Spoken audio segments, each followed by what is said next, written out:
Es importante que el pueblo ¿qué? Se instruya. Y un tema que es bien importante, que yo lo mandé por WhatsApp, es una prédica de Sebastián Palermo que llama Obediencia y Autoridad. Es muy importante que usted escuche eso, porque es un principio donde se establece todo es a través de la autoridad. No hay autoridad sino de Dios. Todo lo que se mueve es a través de la autoridad. Bueno, cuando José me dijo, papá, entendí algo, me dijo. ¿Qué? Porque algo bueno, menos mal que no está mi hijo, algo bueno, y muchas cosas buenas tiene, pero algo que destaca mi hijo, que cuando yo le digo algo, va y lo investiga. No se queda solamente en lo que dice el papá. Y estudia bien y empieza a estudiar, entonces puede entender. Es lo que tenemos que hacer nosotros. Nosotros tenemos que entender lo que enseño. Entonces me dijo, papá, algo yo aprendí de que Dios me decía, orden me decía. ¿Y sabe, papá, dónde empecé? Por mis pies. Así que pescó la escoba, empezó a ordenar todas sus piezas, sacó todo lo sucio y la dejó, pero como un espejo. Y esa solamente palabra que José me dijo del orden me quedó dando vuelta, y anoche el Señor me despertó con la palabra. Así que me di cuenta que es muy importante. Este tema se llama la importancia que en nuestra vida haya orden de Dios, la importancia del orden. Sin orden no puede haber nada. Estar en orden, estar en el orden de Dios es estar en un lugar o en una posición haciendo lo que Dios quiere. Escuche esto. Estar en orden, estar en el orden de Dios es estar en un lugar. Por ejemplo, nosotros hoy día ¿qué estamos haciendo? Estamos haciendo culto, estamos en un lugar, en una posición, haciendo lo que Dios quiere. Eso es un orden. Por ejemplo, cuando Adán pecó, ¿cuál fue la pregunta de Dios hacia Adán? ¿Qué le dijo? ¿Dónde estás? ¿Dónde estás? ¿Qué había perdido Adán? La posición, el orden. Él había transgredido el orden. Dios le había dicho a Adán que solamente de un árbol él no podía comer. Le puso una orden. ¿Y qué pasó cuando Adán transgredió eso? Inmediatamente se salió del propósito. Por eso es que es importante el orden en la vida de uno, en la creación y en todo lo que vemos. Todo hay un orden. Todo está regido por un orden. Entonces, el orden importante en la vida de un creyente. Es importantísimo que nosotros andemos de forma ordenada. Vuelvo a repetir, estar en orden es estar en un lugar, en una posición, haciendo lo que Dios quiere. Le hago una pregunta: ¿en qué posición usted está hoy espiritualmente? ¿Cuál es su posición? Si pueden entender eso. ¿Cuál es su posición? A ver. ¿Cuál es su posición? En Cristo. Su posición espiritual es en Cristo. ¿Dónde está usted? En Cristo. ¿Cuál es su posición? Mire, veamos, para que usted pueda tener entendimiento que nosotros estamos en Cristo, no fuera de Él. Busca acá en Efesios capítulo 1. Efesios. Quiero que usted pueda, mi deseo es que usted pueda entender lo que realmente es la iglesia y es lo que Dios nos ha concedido. Efesios 2, Efesios 2, 6. Y dice, y juntamente con Jesús el Mesías nos resucitó y nos hizo sentar, ¿dónde? En los cielos. Hay una posición en el mundo espiritual. Esa posición nosotros estamos en Cristo. ¿Entiende esto, hermano? O sea, la vida cristiana es que yo estoy en un lugar celestial, en un ambiente divino, santo, puro.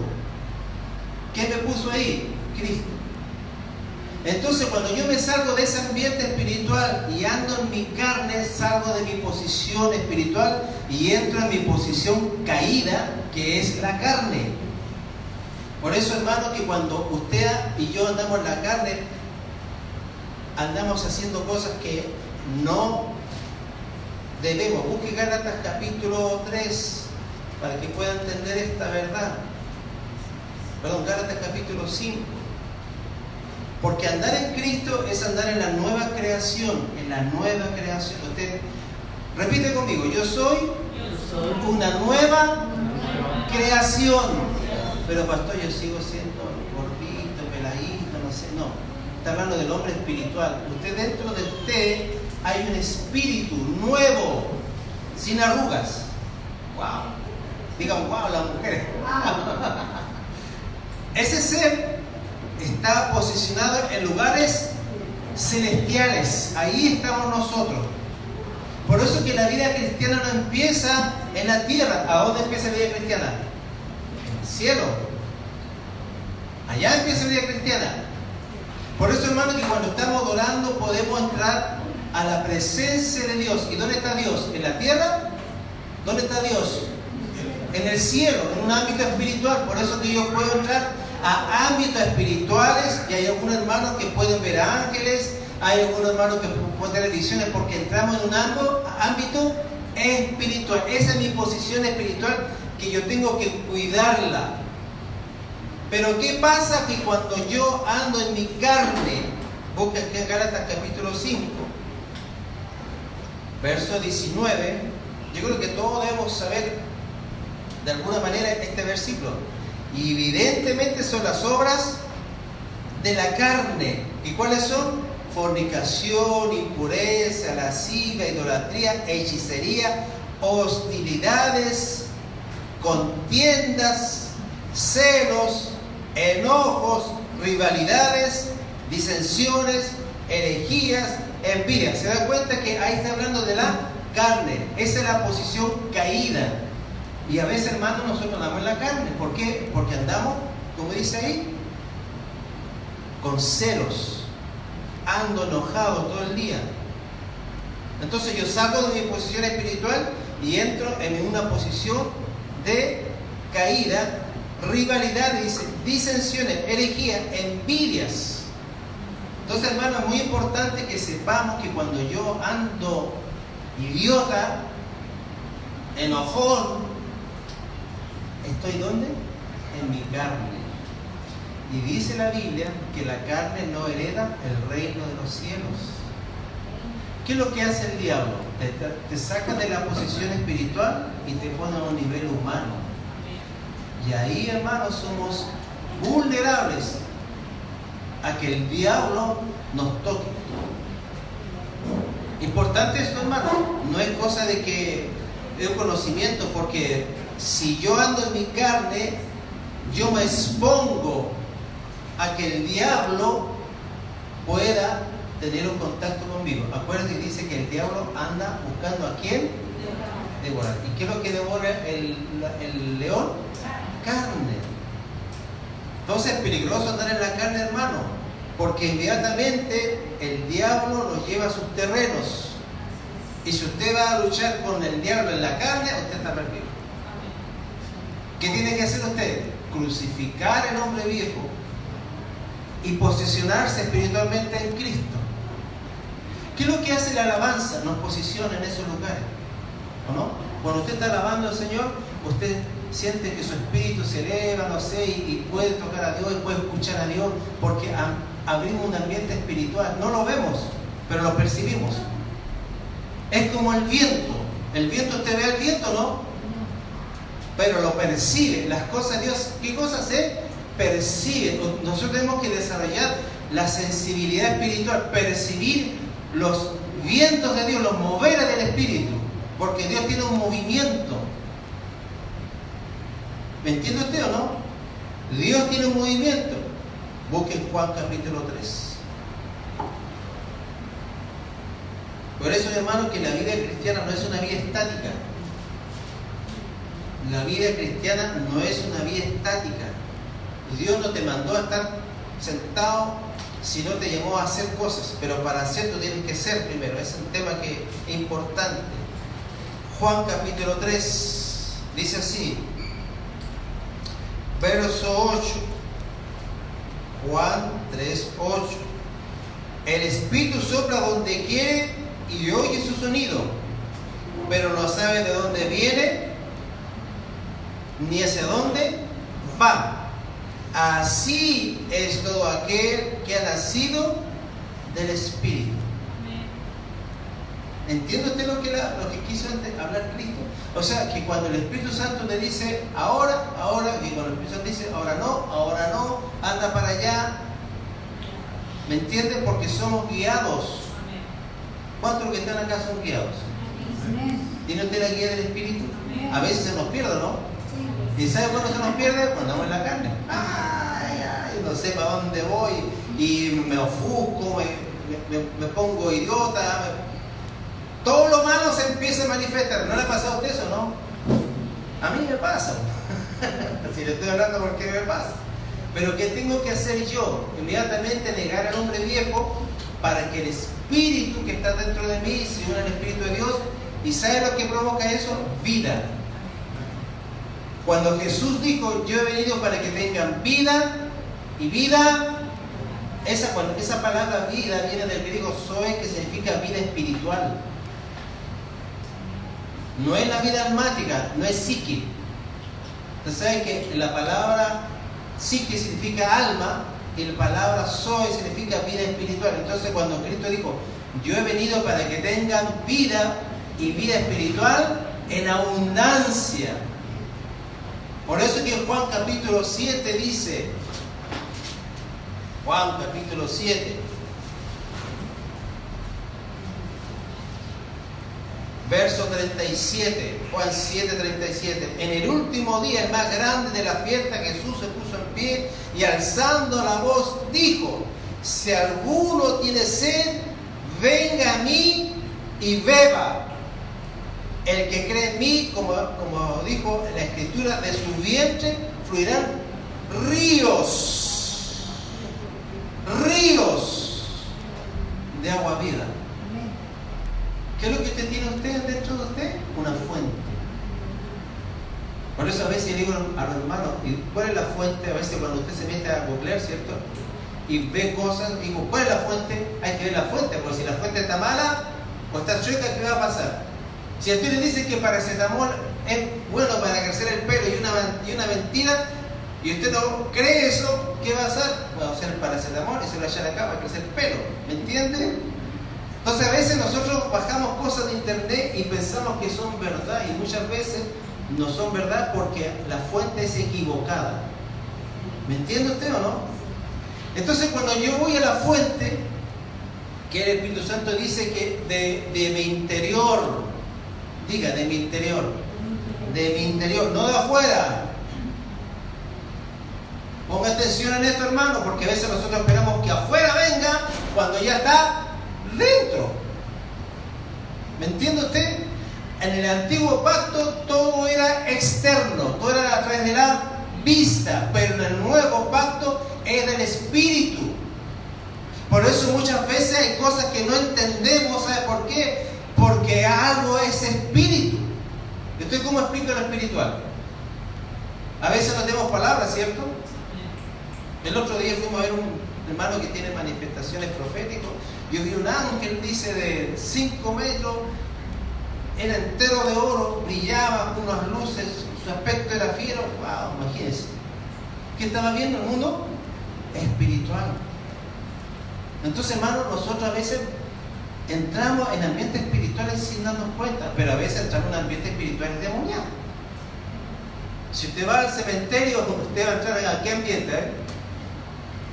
¿A qué ambiente usted cuando va al cementerio? Va a entrar en un ambiente espiritual santo, puro. ¿Qué es lo que va a ver ahí? Demonios, hermano. Si usted va a la cárcel, ¿qué ambiente va a encontrar ahí? Demonios, ¿no? Si usted va al hospital y va a orar por un enfermo, ¿qué puede sentir? Demonios. ¿Por qué? Porque son ambientes saturados de demonios. Usted es un ambiente si anda bien con Dios. Usted puede cambiar el ambiente. ¿Entiende usted o no? Porque si yo llevo a Cristo dentro de mí y Cristo se manifiesta, yo cambio el ambiente. ¿Me entiende? Pero si voy a la carne, voy idiotizado, ¿cómo dejo el ambiente? Horrible, hermano. Tenso. ¿No le pasa a usted cuando pelea? No creo que nadie haya peleado acá, ¿no? Todos hemos peleado alguna vez, ¿cierto? Cuando hay conflictos, peleas, ¿cómo queda el ambiente? Dan ganas de irse afuera, ¿cierto? ¿Me entiendes? Porque nosotros creamos ambiente. Por eso la alabanza es un ambiente espiritual necesario. ¿Para qué? Para que Dios baje, no baje, sino que se manifieste, porque Dios no está arriba, sino está ¿dónde? Dentro de nosotros, y ese Cristo se empieza a manifestar y te lleva a lugares celestiales. Esa es la herencia que tiene la iglesia. Por favor, deje de mirar lo terrenal y enfoque eso en lo espiritual, porque lo espiritual es eterno. Busque 2 Corintios, capítulo 4. Ya me estoy yendo para otro lado. Pero es necesario que usted entienda esto, hermanos, porque vienen tiempos donde usted va a tener que estar muy unido al Espíritu. Muy unido. Le digo sinceramente, no vienen cosas buenas ni para Chile, ni para Sudamérica, ni para el mundo. No vienen cosas buenas, hermano. Y esto se va a desatar porque tiene que cumplirse lo que dice la Biblia. Así como serán los días de Noé. ¿Y cómo eran los días de Noé? Le pregunto a usted. ¿Cómo eran los días? ¿Eran buenos o eran malos? Dice que todo el deseo del corazón del ser humano era de continuo al mal. De continuo al mal. Por eso que Dios tuvo que mandar juicio para erradicar la maldad. Y si Cristo me está diciendo, será como los días de Noé, ¿qué quiere estar diciendo? Que habrá una generación totalmente endemoniada, de todo tipo de personas, donde las leyes van a ser cambiadas a favor de la inmoralidad. Y esto no es izquierda, no es derecha, es que ya el diablo está entrando y está sacando las últimas armas para destruir la moral y la familia y la iglesia. Y si usted no se afirma, hermano o hermana, usted va a sucumbir a las opresiones espirituales y a las opresiones sociales.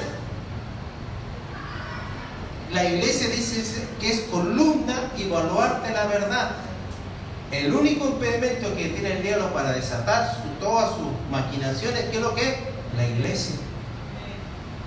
Pero si usted anda a término medio, wishy-washy, por ahí, entre los pueblos vilos, ni chicha ni limonada, como dice acá el chileno, ¿qué va a pasar con usted? Usted va a ser engañado, va a ser oprimido, y usted puede ahora hasta negar su fe por la presión. Hermanos, yo le dije a José Luis, hijo, prepárese para la persecución, prepárese porque la cosa no viene bien.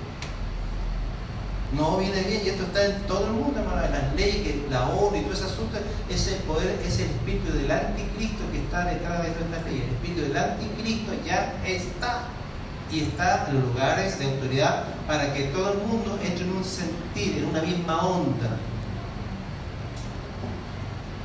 Y el que no entre en la onda va a ser discriminado, acusado, perseguido, excluido, etcétera, etcétera. Se tiene que cumplir la palabra, hermano. Pero si usted anda de repente con cosas humanas, usted fácilmente puede caer. Y como dice, y por haberse multiplicado la maldad, ¿qué va a pasar en el último tiempo? Se va a multiplicar. El otro día yo tenía una angustia muy fuerte en mi corazón. Dice, pero ¿cómo es posible que la maldad se vea tan evidente? ¿Y dónde estás tú? Le decía el Señor. ¿Por qué hay tanta maldad, hermano? No. Nosotros no estamos acostumbrados a lo que estamos viendo afuera. No estamos acostumbrados a ver batallas. Eso a ti te perturba. Si no te perturba, es que hay algo por ahí que se conecta con... Maldad se está desatando y se va a desatar más, y a través de ley. Entonces, hermano, es importante que nosotros entendamos que yo, dentro de mí está Cristo, y yo necesito en este tiempo conectarme con el Espíritu. Y dice acá en 2 Corintios capítulo 4, verso 16, 2 Corintios 4, 16, perdón. ¿Lo encontraron? Dice así: por lo tanto, no desmayamos. Este es un problema importante. Esto es algo importante. Yo he visto muchos cristianos desmayados. ¿Qué es lo que es un desmayo? Uno pierde la fuerza, ¿no? Ya no te dan ganas de seguir, ya no te dan ganas de congregarte, y empezamos a desmayar internamente. Y una persona cuando se desmaya está inconsciente de lo que está pasando a su alrededor, ¿no? ¿Quién de acá se ha desmayado alguna vez? Gloria a Dios. A ver, sí, a ver. ¿Viene la conciencia, cierto? Eso, bueno, el desmayo referimos a la conciencia de lo que es verdadero, ¿me entiendes? Y entramos en un estupor espiritual demoníaco. Nos damos cuenta, hermano. Por eso es que dice: despiértate tú que duermes. Y dice así: más bien, aunque nuestro hombre exterior se va desgastando, el interior, ¿a quién se refiere del interior? Se refiere al espíritu. ¿Qué es lo más profundo de ti? El espíritu. ¿Dónde mora Dios? En tu espíritu. ¿Dónde te habla Dios? En tu espíritu. ¿Dónde Dios te guía? En tu espíritu. ¿Dónde Dios te da la revelación? En tu espíritu. En el hombre interior. Dice: no obstante, he renovado ¿cuánto? De día en día. Quiere decir que cada vez que usted se mira al espejo, se ve una arruga menos, un pelo menos. Pero el hombre interno es lo opuesto. Dice que se renueva, se vuelve a rejuvenecer. O sea que el hombre espiritual tiene más vida que el hombre natural. Por eso es que el hombre que busca de Dios, dice la palabra, es un varón de fuerza. Porque la fuerza, ¿de dónde viene? Desde nuestro interior. Por eso es que usted ve a los apóstoles, a los profetas que le daban de todo, hermano, y no caían. ¿Sabe por qué? Porque internamente estaban fortalecidos. Internamente. ¿Qué necesita usted entonces? Desarrollar fortaleza interna. ¿Y cómo lo hace? A través de su espíritu.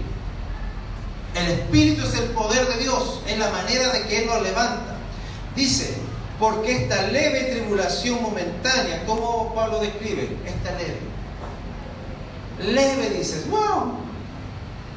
Dice: produce en nosotros una cada vez más excelente y eterno peso de gloria, no poniendo nuestra mirada en las cosas que se ven, sino las que no se ven. Porque las que se ven son temporales y las que no se ven son eternas. ¿Qué es más importante? ¿Lo inmediato o lo eterno? ¿Qué es más importante? ¿Lo inmediato o lo eterno? Lo eterno, hermano. Entonces no nos afligimos si un día nos echan del trabajo, no tengo para qué. O sea, hay momentos que vamos a venir en crisis, y las crisis, en cierta manera, si yo las sé vivir, producen buenas cosas en nosotros. Si yo las sé pasar. O me puedo producir más fruto, me amargo. Y a veces, hermano, cuando uno está en amargura, le echo la culpa hasta a Dios. ¿Por qué permitiste que yo me casara? ¿O por qué tú no dijiste nada si tú sabías que yo... Pero al final, ¿quién toma la decisión? ¿Quién toma la decisión al final? Uno. Si Dios no... Mire, Dios... O sea, tú no eres monigote de Dios. Dios no tiene un hilito así en la mano y te mueve así, para allá, para acá. Dios te inspira, te guía, te orienta, te dirige, pero jamás te violenta. Por eso es que tú vas a ser juzgado de acuerdo a tus decisiones. Y tú no vas a echar la culpa a nadie, porque vas a decir: yo las tomé. ¿Entiende usted o no? Dios nunca toca el libre albedrío de nosotros, jamás. Pero Él sí nos inspira, nos guía, nos alienta para hacer su voluntad. ¿Me entiende usted o no? Usted decidió un día levantarse de mañana, no, pero tan de mañana, porque son las 11, y usted se sacó la legalla, voy a ir al culto, estoy atrasado, pero voy a ir igual. Usted decidió, ¿no? O alguien fue, o yo le mandé un mensaje así, si viene, te va a caer un rayo y te va a partir. No dije eso, ¿no? Yo tampoco, ¿me entiende? Usted decide, aprenda a tomar buenas decisiones. ¿Es bueno estar acá o es malo? Es bueno, ¿sabe por qué? Porque Dios habla a través de su iglesia, a través de un hermano, a través de la palabra, y nos vemos las caras y podemos expresar el amor. Por eso es necesario congregarnos. Y si vemos un hermano que está decaído, menoscabado, ahí estamos para apoyarlo y levantar los brazos. ¿Me entiende usted o no? Nosotros tenemos que levantar a aquel que viene arrastrando así de a poquito, que está con un pie allá para irse para otro lado, ¿me entiende? A eso usted tiene que animarlo. Pero ¿cómo usted animarse? Usted no está viviendo el Espíritu, no está viviendo a Cristo. Va a salir Cristo por su boca y Cristo le va a hablar a esa persona. Eso es lo que hace el Espíritu, revela a Cristo en mí y lo manifiesta a los demás a través de lo que yo digo. Mire lo que decía Pablo. 2 Corintios capítulo 13.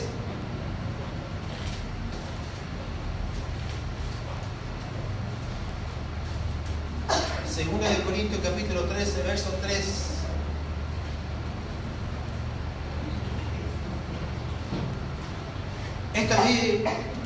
Este versículo me dejó pensativo, varios días me ha ministrado. Porque las revelaciones son graduales. Dice, puesto que buscáis una evidencia de que Cristo, ¿cómo dijo él? Pues buscáis prueba de que Cristo, ¿qué dice? Que habla en mí, el cual no es débil. ¿Qué es lo que está diciendo Pablo ahí? El Cristo que estaba en Pablo era el que le hablaba a la iglesia de Corintios y usaba a Pablo como un guante. Entonces lo que es un guante, ¿cierto? Algo que usted puede meter una mano del guante y no se sabe su mano es de qué color, si tiene callo o no tiene callo, si se corta la uña o no se corta la uña. Usted no sabe, ¿cierto? Porque el guante lo envuelve. Bueno, nosotros somos como un guante que Cristo se mete dentro de nosotros y nos mueve. Qué maravilloso, hermano. Porque esto no es religión. Aquí no es religión. Porque es una persona dentro de ti. Es una persona que dentro de ti. Y que esa persona te lleva a hacer cosas que humanamente no podemos. Como resucitar a un muerto. Como orar por un enfermo. Como reprender demonios. Como hablar fe. El Cristo que está dentro de ti, si lo deja vivir, lo deja manifestarse, perdón. Por eso que Pablo dice, ya no vivo yo, sino ¿quién vive?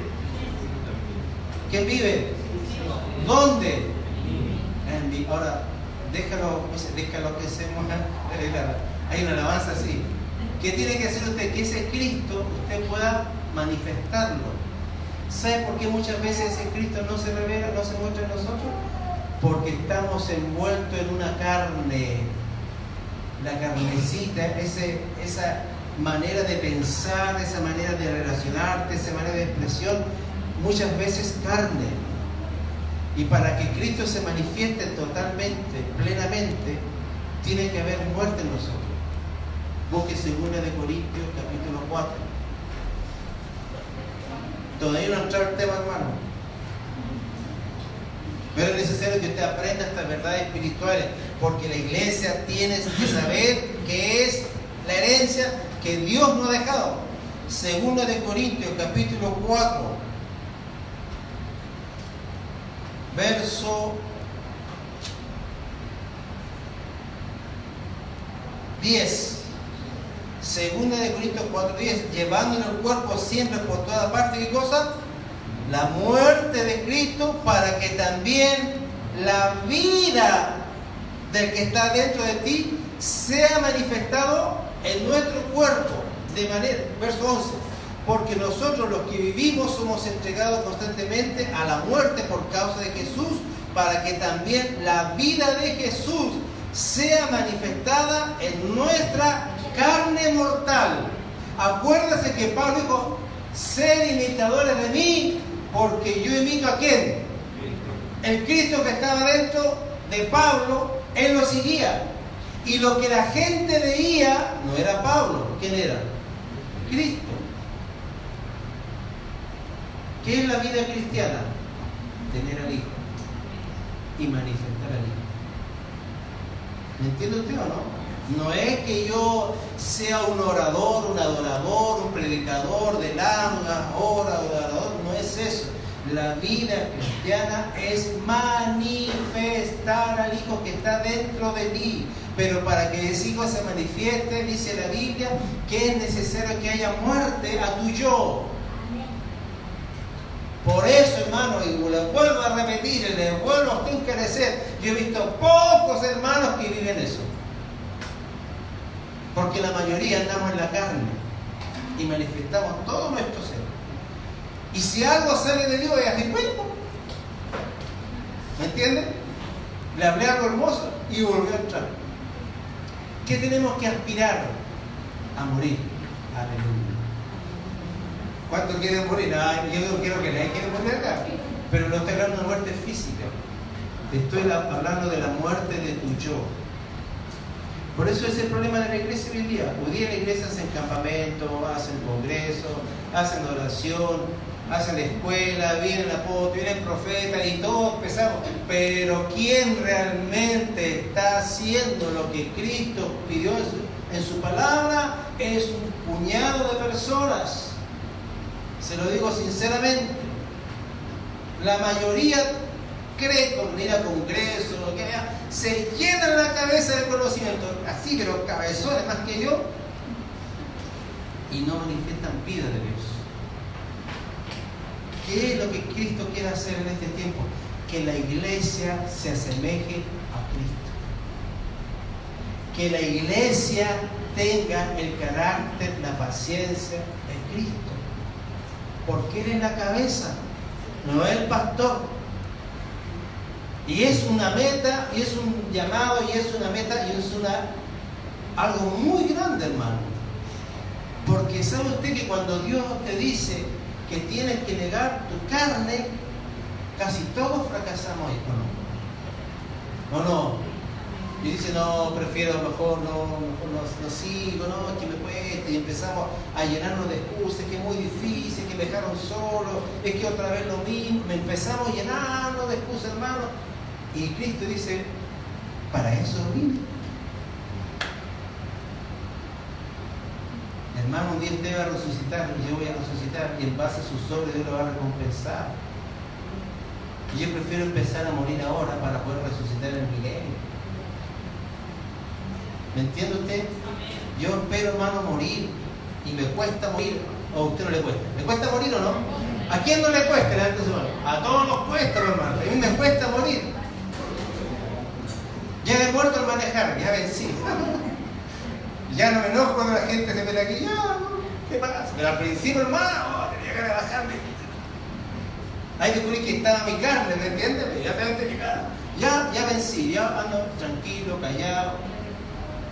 Vencí una área, ahora me queda otra área, por hermano. Porque yo quiero gobernar. Yo quiero gobernar en el milenio. Yo tengo la mirada en las cosas que vienen. Esto es temporal, hermano. Todo lo que nosotros vivimos es temporal. Un día se va a acabar. Se va a acabar este lugar, se va a acabar mi juventud, se va a acabar mi vitalidad. Y un día voy a estar en los patios de los callados. Y de eso nadie se sabe, hermano. Les guste o no. Pero yo quiero estar seguro que en esta vida peleé por ser igual a Cristo. Luché, me costó, me caí, cometí errores, porque hermano, esto no se trata del el que nunca falla, esto no se trata de eso, se trata del que quiere. Es cuando usted aprende a jugar a la pelota. Usted inmediatamente una pelota y fue un asa, ¿no? ¿Qué tuvo que hacer? Entrenar, ¿me entiende? Y hacer los pases y cabecear. ¿Usted sabe la vida de Ronaldo? Ese que alto dice que él entrena estrés más que todos. ¿Para qué? Para ser el mejor. Entonces usted tiene que entrenarse, negar. Si está pasando una situación con tu esposa, con alguien que te dice, bueno, perdona, practica el perdón. Al principio te va a costar. Al principio decir, te perdono. Con los dientes cerrados, te perdono. Pero después sí, te perdono. Y después te perdono, después te amo, te bendigo. ¿Me entiende usted? Es una práctica. Porque, hermanos, la carne y la sangre no heredan el reino de Dios. Y usted está llamado, hermano, a reinar con Cristo. ¿A quién te está llamado, hermano? A reinar con Cristo. Por favor, hermano, no se centre en las cosas temporales. No estoy diciendo, hermano, que usted sea una persona irresponsable en su trabajo con su esposa. No estoy diciendo eso. Pero estoy diciendo que hay algo más relevante que eso, que es el reino eterno de Dios. Y a eso usted está llamado. ¿A qué está llamado usted? Al reino eterno, a lo que nos ven nuestros ojos, como recién se lo acabo de leer, pero cosas que son eternas, que no tienen tiempo de caducidad. Eso es eterno, es para siempre. Entonces, cuando yo empiezo a estar en mi posición, ahora voy a preguntar, ¿cuál es su posición? En Cristo. Dios te ve en Cristo, aunque está ahí chueco así, no sé, torcido, se te va un ojo al lado, pero Él cómo te ve en Cristo. Si es lo que Él hizo, no es lo que tú estás haciendo, es lo que Él hizo. Y en base a mi fe, Él me va perfeccionando y me va formando a la imagen de su Hijo. Mire, el propósito más grande de Dios para su iglesia y para cualquier individuo es que sea igual a su Hijo. Acá lo dice en Romanos capítulo 8.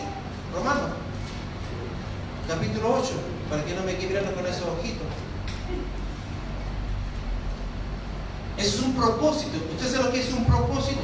Es algo que está hecho para funcionar de tal manera. Por ejemplo, este micrófono, ¿cuál es el propósito de este micrófono? ¿Mirarlo así? ¿Jugar a la ruleta? ¿Cuál es el propósito de un micrófono? Expander la voz. Bueno, usted y yo fuimos creados con un propósito. Romanos capítulo 8, verso 28.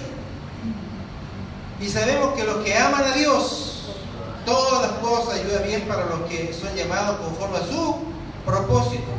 Verso 29, porque a los que antes escogió también los predestinó para ser de la misma forma de la imagen de su Hijo. ¿Qué es lo que Dios está formando en ti? La imagen de Cristo. ¿Y cómo lo forma? A través de circunstancias, a través de problemas. Dios te mete en el molino de la vida y te empieza a triturar. ¿Le gusta eso, no? Y te hace pasar por algunas cosas y te saca las malas cosas y te empieza a purgar, te empieza a limpiar, porque un día tú vas a resucitar y tu fe va a ser hallada en la alabanza, en gloria en Él. Por eso que la fe tiene dos, ¿cómo se puede decir? Dos etapas podría ser eso. Una de las que estoy viviendo ahora, porque dice que justo por la fe vivirá, y hay cosas que yo espero que están más allá de la muerte, y esas son eternas. ¿Me entiende? Pero la fe que yo necesito son de las dos maneras: vivir mi vida en fe, pero también poner mi vista en las cosas de arriba. Eso me mantiene mi posición. Cuando yo empiezo a mirar para el lado, empiezo a mirar mis debilidades, empiezo a mirar el fracaso, empiezo a mirar mis circunstancias, pierdo mi posición y me vuelvo como un cualquier humano en esta tierra, ansioso, y caigo en el estrés. ¿Cuántos cristianos hoy en día tienen estrés? Yo creo que muchos. ¿Saben por qué? Porque perdieron la posición, no están en el orden. El diablo va a sacudirte para que tú dejes tu posición en Cristo. ¿Cuál es su posición? En Cristo. Aunque tú tengáis malos pensamientos. Porque para Dios las cosas ya fueron hechas. ¿Me entiende usted o no? Usted ya fue hecho perfecto en Él. Ahora esas cosas tienen que venir a la realidad en mi vida. ¿Entiende usted el proceso, no? ¿Tiene sueño o no tiene sueño? Amén. Tienen sueño, ¿viste? Me quedan 15 minutos. Usted tiene que ser instruido en las verdades espirituales. Voy a repetir, los días que se vienen sobre la humanidad no son días buenos. No piense que esto va a pasar y todo va a volver a lo de antes. No. Se va a poner peor. En todo sentido, hermano. Hace poco, ¿usted sabe lo que pasó con Donald Trump? Tiró un dron y ¿qué pasó? ¿Cuál fue el efecto? Se fue a kilómetros de distancia. ¿Cuál fue el efecto? ¿Cuál fue el primer efecto? Subió el petróleo. ¿O no? ¿Tiene efecto o no tiene efecto lo que está pasando en el mundo? Sí tiene efecto. ¿Qué pasa si está en una tercera guerra mundial? ¿Qué cree usted que va a pasar con la economía? La economía en Chile es una economía frágil porque China no tiene petróleo, como algunos países tienen petróleo. Entonces, hermano, dejemos de ya estar mirando estas cosas livianamente. Usted tiene y yo tenemos que prepararnos para lo que venga.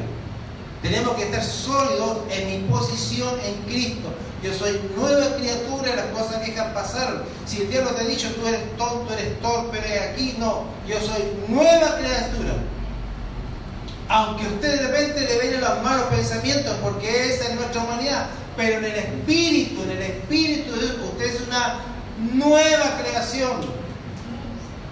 Y lo nuevo, hermano, se renueva de día en día. Por eso es que usted tiene que saber que usted está puesto en lugares celestiales en Cristo. Usted murió con Cristo, resucitó con Cristo, todo va a heredar con Cristo. Sin Él no tenemos nada. Por eso le hablo, esto no es religión. Esto no se trata de que yo guardo los 10 mandamientos, que yo soy un papá, un esposo. No se trata de eso, no son obras, es una posición. ¿Qué es lo que es? Una posición. Entonces es importante el orden. Yo debo saber que estoy posicionado en Cristo. Ahora empiezo el tema. Todo esto era para decir que Dios tiene un orden. Un orden, Dios tiene un orden. Busquen Génesis capítulo 1. No lo voy a pasar un día todo, no se asusten. Esta es la introducción para que podamos entender el orden, donde yo debo estar. Mi vida tiene que estar en Cristo, tiene que manifestar a Cristo, tiene que Cristo hablar a través de mí. Esa es mi posición en el Señor. En mi carne soy cualquier cosa.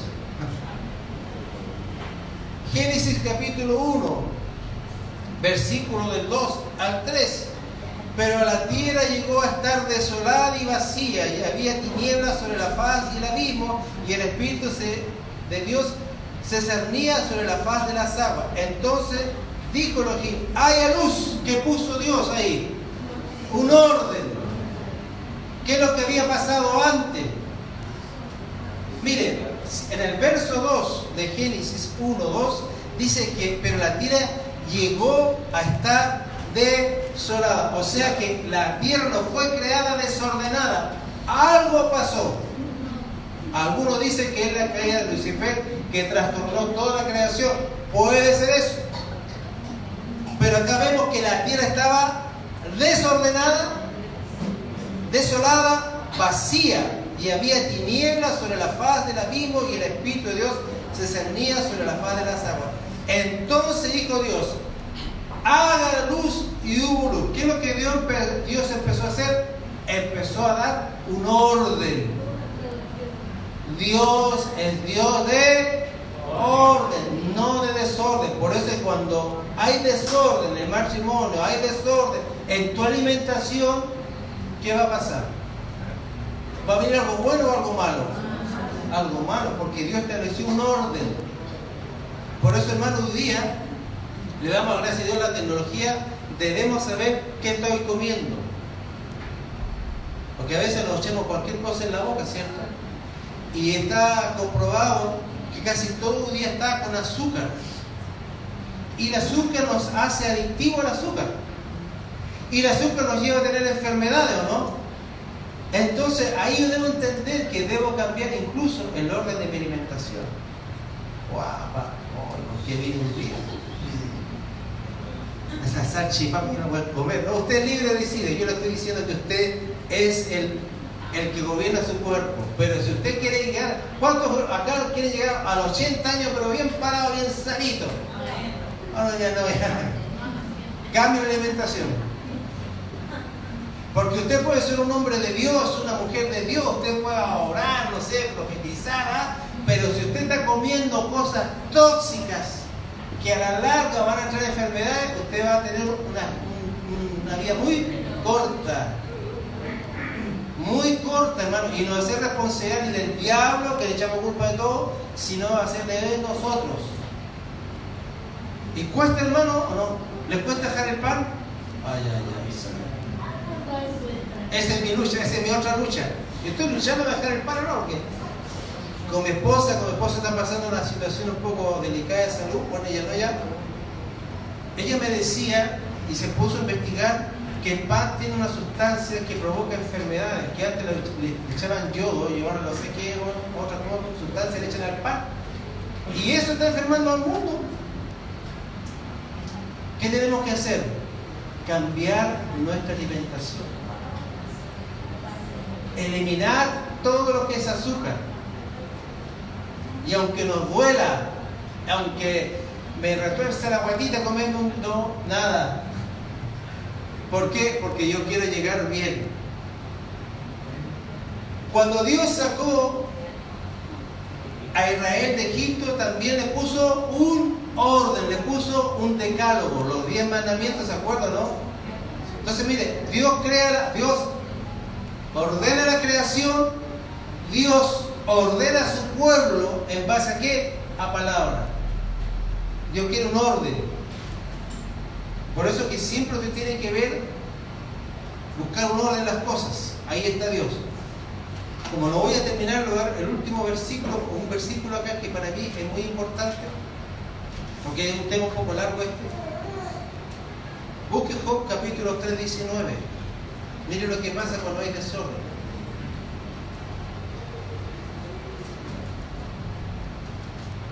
Por eso que el diablo, cuando hay desorden, en todo sentido hay tiniebla. Job 37, 19 dice: haznos saber qué diremos, porque no podemos ordenar nuestro pensamiento a causa de las tinieblas. Cuando hay desorden en una casa, en una vida, en cualquier cosa, ¿qué es lo que hay? Tinieblas. ¿Qué es lo que había sobre la faz de la tierra? Tinieblas. Cuando hay desorden, hay tinieblas. No sé si usted entiende esto. Es muy importante que cuando su vida está desordenada, sí, pero bien desordenada, sospeche que hay fuerzas espirituales que a usted lo lleven a ese desorden. Porque el desorden nunca viene de Dios. Jamás. No sé cómo dice ahí. Muéstranos qué hemos de decir, porque nosotros no podemos componer las ideas a causa de las tinieblas. Acá dice, porque no podemos ordenar nuestros pensamientos a causa de las tinieblas. Las tinieblas van relacionadas con el desorden. Vaya usted a ser profesor de colegios donde hay, ¿cómo se dice? Vulnerabilidad. Y ahí usted va a ver tinieblas. Porque los niños hacen lo que quieren y usted no puede hacer absolutamente nada. Yo aguanté 3 días. 3 días aguanté. 3 días que no. Y ¿vieron usted como los profesores hablaban de los niños de 5, 6 años, 7 años, los más rebeldes? Incluso había una niña, no sé si era primero o segundo básico, que le pegó una patada a una profesora y le quebró el pie. Imagínense, niños de primero, segundo, tercero, o sea, hay desorden y hay tinieblas. Por eso que cuando usted ve desorden en la calle, ¿qué es lo que hay detrás de eso? Tinieblas, hermano. Nunca Dios va a venir a través de un desorden. ¿Me entiende usted o no? Por eso que la teoría de la evolución dice que de un desorden vino el orden. ¿Cómo es eso? Bueno, es que esa es la teoría la que se acepta hoy en día en los círculos científicos, que a través de un desorden, un estallido así. ¿Qué pasa cuando usted hace estallar algo? Queda todo desparramado, ¿cierto, no? Y como de eso después viene un orden y algo se ordenó. ¿Me entiende usted la ilógica, la irracionalidad mental, la estupidez mental de pensar que por el desorden vino un orden? ¡Qué raro! Porque Dios, hermano, es un Dios de orden. Entonces, cuando hay desorden en mi vida, en mis emociones, en mi manera de hablar, hay tinieblas. Tenemos que incluso busquen también, en una iglesia puede haber tinieblas y desorden. Dicen, busquen 2 de Corintios 12:30, y ahora sí que voy a terminar, para que no se queden dormidos. 2 de Corintios 12:30. Por eso que el enemigo siempre quiere poner desorden en una familia, en un individuo, en una nación, en una comunidad. ¿Me encontraron 2 de Corintios 12:30? ¿Qué es lo que dice ahí? A ver.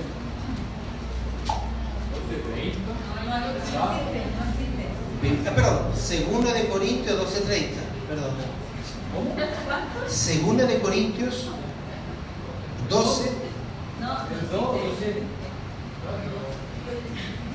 Segunda de Corintios 12. Espérense, a ver. Perdón, me equivoqué yo. Es 2 de Corintios, capítulo 12, verso 20. Es que estaba en la madrugada escribiendo. Se me corrió la teja. 2 de Corintios, capítulo 12, verso 20. ¿Lo encontraron? Porque temo que al ir no os hallaré tales como quiero, o que yo sea hallado por vosotros como no queréis, no sea que haya contiendas, envidias, animosidades, ambiciones egoístas, difamaciones, chismes, engreimientos y desórdenes. La iglesia también puede haber desorden, por eso hay que cuidar el ambiente de la iglesia. La iglesia no es un lugar para hacer lo que yo quiero. ¿Escuchó, no? Porque cuando usted y yo nos conectamos el uno al otro y nos conectamos con el cielo, ¿quién se hace presente acá? ¿Quién se hace presente? Dios. Ay, pero yo no lo veo, pero está. Por lo tanto, usted y yo necesitamos reverencia. No es reverencia solamente a un hermano que está presidiendo, que está predicando. Es un respeto al que está acá. Por eso que, hermano, usted no puede hacer cosas que en otro lado puede hacer. Porque usted le debe respeto ¿a quién? Al que está entre nosotros. ¿Quién es? Cristo. Entonces, si hay desorden, si hay chisme, si usted se pone a conversar o no sé, o a hacer cosas, usted está en un desorden. Usted tiene que saber que hay un orden. Hay un tiempo de alabanza y hay un tiempo de ofrenda y hay un tiempo de prédica. Todo es su orden, porque ahí hay luz. Cuando todas las cosas se hacen al lote, como caiga, hay tinieblas. Por eso es que los niños chicos te tienen que dar desde pequeño ordenarlo, para que puedan entender. Nosotros hace años atrás ministramos a un hermano que cuando usted entraba en la pieza es como que entraba un huracán. Tenía de todo. Y yo entraba a la pieza y había de todo por todos lados. Hasta calzoncillo en el techo. ¿Y cómo era su vida? Desordenado, hermano, desordenado. Y amado. Y cuando él fue madurando, ¿qué crees que pasó? Empezó a ordenarse. Después la cama era tipo militar. No, en serio. Si yo una vez entré en la pieza y me cerré el tiro. Lo quise, ¿no? Porque era un espectáculo así de, no sé, un cataclismo, no sé qué es lo que pasó por ahí. Además los olores, entonces. Y a medida que él fue caminando al Señor y fue ordenando su vida, también la parte natural se le ordenó. Y después tenía las cosas pero impecables, daba gusto entrar a su pieza. ¿Me entiende usted o no? Debemos evitar el desorden, hermano. Más cuando es espiritual. Este es el principio de la enseñanza. El próximo domingo no voy a estar, ni mi esposa tampoco. Le aviso de antemano. Pero venga igual, no venga por nosotros, si nosotros no somos la estrella. ¿Quién es la estrella? Es Jesucristo. Usted no diga, no sé los pastores si va a ser reunido culto. No, ¿qué me va a predicar? No, sí. No menosprecie los hermanos. Mire, yo les vuelvo a repetir. Yo a veces soy enseñado por hermanos. Ese día yo le hablé a usted que cuando la hermana Gloria habló su situación que estaba pasando, ella me enseñó, me ministró. Y es la ovejita que se sienta acá. Entonces usted nunca menosprecie a los hermanos como se ven ni de dónde vengan. Dios puede usar a personas que tú ni te imaginas para darte una palabra. Así que no venga por nosotros. Nosotros no somos importantes en esta iglesia. Aquí lo importante es Cristo. Y usted se refiere a Cristo a nosotros. A Cristo, hermano. ¿Me entiende? Sí es necesario, pero usted tiene que aprender a depender de Dios. Así que el próximo domingo venga más llena y dé más gloria a Dios, porque no estamos nosotros, ¿me entiende? Y derrame será de Dios, y Dios sé que usted Dios lo va a llenar. El próximo domingo vamos a estar viajando antes a Copiapó. No les puedo explicar las circunstancias, situaciones que están pasando hermanos que están esperando hace meses que no vayan a mover. Y no hemos podido. Y ahora siguen los tiempos, ¿me entiende? Entonces no es tampoco digo, qué rico, no tampoco. Es porque Dios nos está mandando. Generalmente yo me muevo por obediencia, no por emoción. Porque a mí no me gusta dejar mi casa, digo sinceramente. Yo amo donde estoy viviendo, amo mi cuchitril, menos al gato. El gato no lo amo. Amo mis hijos, amo estar en mi casa, en el penthouse ahí, en mi barrio alto, vista a la costa, por obediencia. La última vez que hice a Santiago, dice, no quiero ir a Santiago, no quiero nada con Santiago. No, pero fue igual. No quería ir a Santiago por todo lo que se ve en la tele, y en verdad es peor que la tele. No quería ir, pero fue igual. Entonces cuando Rosana y yo vamos a un lugar es porque realmente Dios nos está pidiendo que vayamos. Vamos a ministrar a una familia, quizá a un hermano más. No sé lo que Dios tiene preparado, les pido que estén orando, por favor. Hay situaciones espirituales también que tenemos que ver en hermanos, opresiones que han tenido. Vamos a ministrar, entonces nos vamos allá a pasearla bien, de repente a contar infidencia.